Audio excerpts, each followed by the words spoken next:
Our friend, the head of content for Million Voices, Kay Hill, alongside her, the head of Frontline Strategies, the president there of Digital Strategy and Operations, a former director of social media for the Trump 2016 and 2020 campaigns, Mike Hahn. Welcome to you both. Hey. Yeah, thanks for having us. Mike, you worked for President Trump, so I'm going to start with you. What do you make of Jasmine Crockett saying that this gang member is not as much of a criminal as the guy in the Oval Office? Well, look, all I could say is thank God for people like Jasmine Crockett. She makes Republican strategists' jobs easier every single day. I hope that if Republicans actually do pass term limits in Congress, that they carve out her district so that she can continue to be in office for the rest of her life, because she makes our jobs that much easier. I'll remind Jasmine Crockett that cocaine was found in the West Wing of Joe Biden's White House. I'm not sure that the Trump administration is the one that's the White House is full of criminals there. I think that might be her friends on the Democrat side, but I mean, she's just a fool. She embarrasses herself every day, and she's currently the leader of the Democrat Party. So I say keep putting it out there.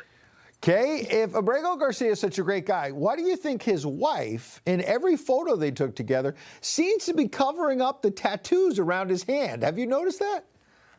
I have not noticed that because as a legal immigrant, I'm almost exhausted by the number of people who've come up to me and sort of said, like, oh, are you concerned? Are you worried about all the situations going on with immigration? No, I'm really not. When guys like this are taken off our streets, you know, for their alleged crimes, whatever, I feel safer. And if those tattoos are real, I don't know anything about this, Ed, but if those tattoos are real, look, when I first moved out to the States, I actually wrote for the Huffington Post about a bunch of ex-gang members who had made good, shall we say, and gotten into entertainment, cleaned their lives up, blah, blah, blah, blah, blah. You know what I learned? You never can really leave those situations. Yeah.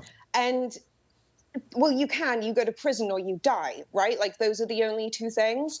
And I don't know, the whole thing really freaks me out. It creeps me out. I don't know why we're focusing on this one person. Yes. I think it's just another sad example of the left making, what's the word I'm looking for? Like a prophet or whatever it is. I'm trying to think. I know what the Welsh word is. I can't remember what the English one is. All right. Well, maybe you'll think terrible. Mike, you know, what's funny is that Jim Clyburn, who's a lot more senior than Crockett, he's been around a lot as a Democrat. He was in the leadership. He says it's not the Democrats' fault. It's that the media is not liberal enough. Watch.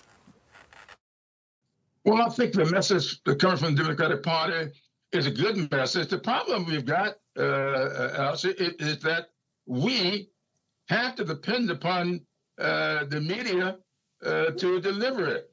If we have the Washington Post, for instance, caving to this wannabe dictator, and we've got other media entities that seem to rather push a narrative that will bring eyes to their newspapers or to their television sets and not really give a fair hearing or reporting to what we're doing. Mike, you were in the Trump campaign. Did you realize that you had the Washington Post in your pocket?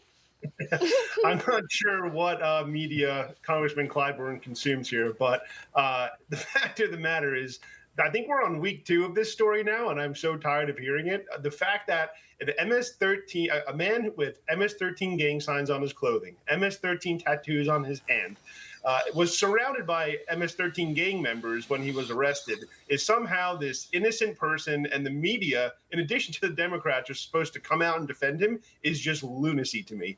I'm still trying to figure out, too, I keep hearing in the media and the Democrats that this is a threat to American citizens. I'm still trying to figure out how that's the case. This guy was never an American citizen. He's a citizen of El Salvador, and he's back home where he belongs. They should be happy. Yeah, absolutely. Real quick, Kay, I love your point that you're here legally. You're not waiting up at night worried about ICE.